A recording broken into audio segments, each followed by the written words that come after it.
Hey everybody, Pat here from West Corners Custom Cycles. Welcome back to the Underground Garage. In my last video, I went through a little Ruttman mini bike for my grandson. I'm actually having a little problem with the carburetor on that. So what I'm going to do is I'm going to swap that out. I actually got a new carburetor for it off Amazon. So I'm going to unwrap that, show you guys. I'm going to show you what the problem was with it and why I'm replacing it, and then we're going to get that swapped out. I'm going to show you how to adjust it up, and then we're going to run it up and down the road out front. I'm going to have Mama get a picture or a video of us zipping it up and down the road, and that'll be it on the Ruttman, I promise. Then we'll be back on motorcycles again. All right, we'll be back in a minute.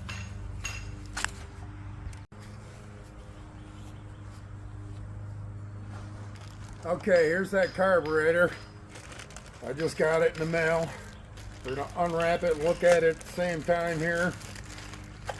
If any of you are wondering why I'm standing outside, it's because my garage is the shop here is such a mess, I can hardly even climb through it.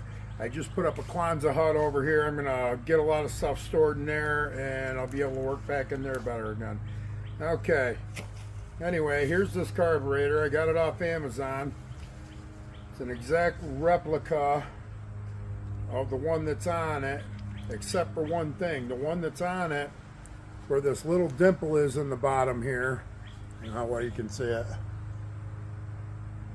there's actually a little button that you can push up on the original stock one, where you can drain the float ball out when you know you're not gonna, be starting the motor for a while, so you don't got gas sitting in there and going bad.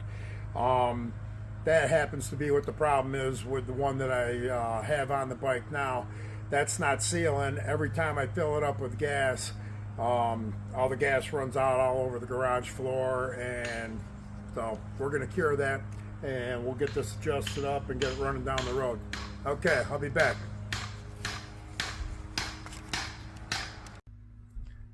All right, this is what I was talking about. You can see the gas that was in the float ball running out, and it's just puddling up on the floor here. So we're going to stop it from doing that. And the carburetor setup that is on there, this thing's 3 years old. So it may be time for an update anyway. Maybe it'll run with a little more oomph. We'll see. All right. Be back in a few. I'm going to get this carburetor here swapped out. Once we get the two swapped out, I'll show you how to adjust it up, and we'll take it for a ride.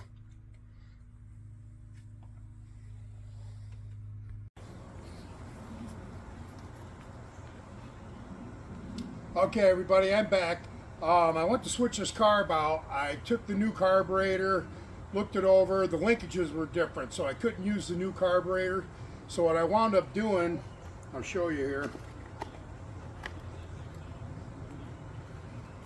This is the old float ball. This little button here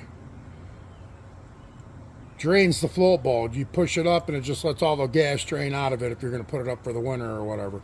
The new carburetor didn't have that. It was just the same exact float ball, and this is the primary, the primary jet. And so that's what I did with that. I wound up switching out the float balls on them. Now it doesn't leak anymore. Starts up and runs pretty good. I told you I was going to get you in here and show you how to adjust this up. So let me grab the camera and get you in here, and I'll show you how to adjust this. And then, like I told you, I'll take it out and ride it around. Be right back.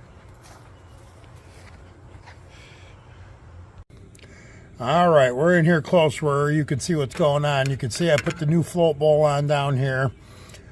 This right here, this screw, this is your idle screw. This controls how fast the idle is on your motor when this engine is running. Now, this screw right here, this is your secondary, this is your idle circuit, okay? Now, what you want to do is you want to have this down as low as you can get it without, the motor falling on its face and still running. And then with the motor warmed up, you want to take this and you want to adjust it.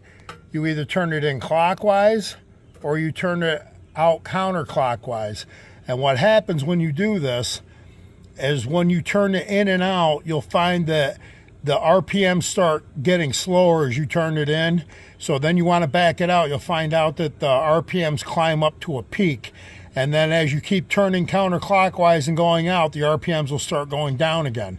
You want to start turning it back in again until you find that happy medium right in the middle where you have the peak RPMs, where they're at their highest. And then adjust this, your idle speed for the motor, down to where, you know, it just barely stays running. You don't want it on a high RPM. If you do, your rear wheel is going to be spinning when you're trying to start it, and it's going to be trying to take off on you. Okay, now I'm going to take you around the bottom of this is where your second adjustment is for this carburetor. Now you can see it down here. This one here is for when you're at high RPM. Now this one you want to adjust again with the motor warm. Get your rear tire off the ground, start the motor, and then you want to get the RPMs on the motor up. Turn the throttle until you got the RPMs right up on this thing, because you want to adjust it with the RPMs up on high, because this is for the high RPM circuit. This is not your idle circuit. So when you have your throttle turned, what you want to do is adjust this screw. You want to turn it clockwise in or counterclockwise out, and just like the other one, it'll drop the RPMs, and as you back it out, it'll come up to a peak, and then as you keep backing out, it'll drop again. You want to find that happy medium. Now, on this motor and this carburetor, when I was trying to figure out how to adjust this up, I watched probably 14 videos, and I swear to God, every person that I saw that told me how to try and adjust this carburetor up had a different setup for it. Out, 1 3/4 turns, out 2 turns, out 2 1/2, out 1, on the different adjustments. When I finally got this one all said and done, and to where it runs real good, and I'll show you in a second here, this idle screw I have out about 3/4 of a turn.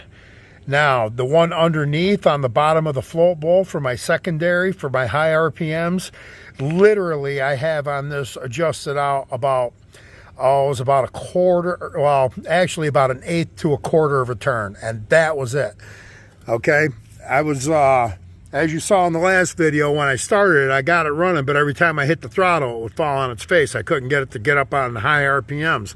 I kept adjusting it and monkeying around with it until I finally found, where it would run good. So, all right, I'm going to start this thing up. I'm going to have the wife grab the camera, and she can do a little filming of me running this around, and you guys can see how good it goes. The grandson's going to freak when he sees this. Hopefully he'll get out for his first ride on it this weekend. All right, be back in a sec.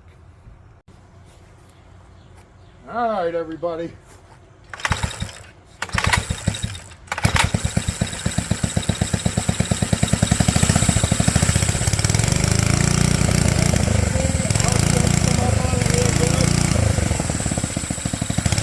Like I said, 1/8 of a turn to 1/4 of a turn on the secondary, on the bottom of the float bowl. About 3/4 of a turn on the upper adjustment for the idle circuit. All right.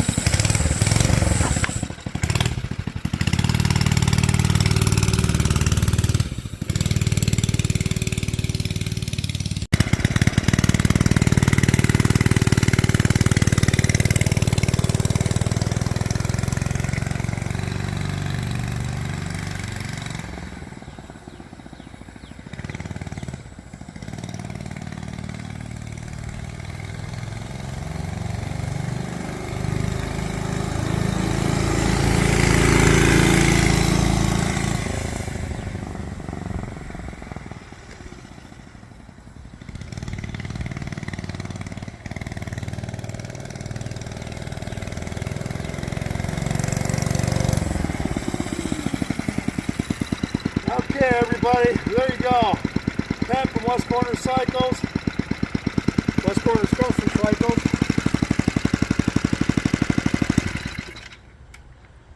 There you go, bringing back memories you had from when you were a kid riding these and making them for my grandson.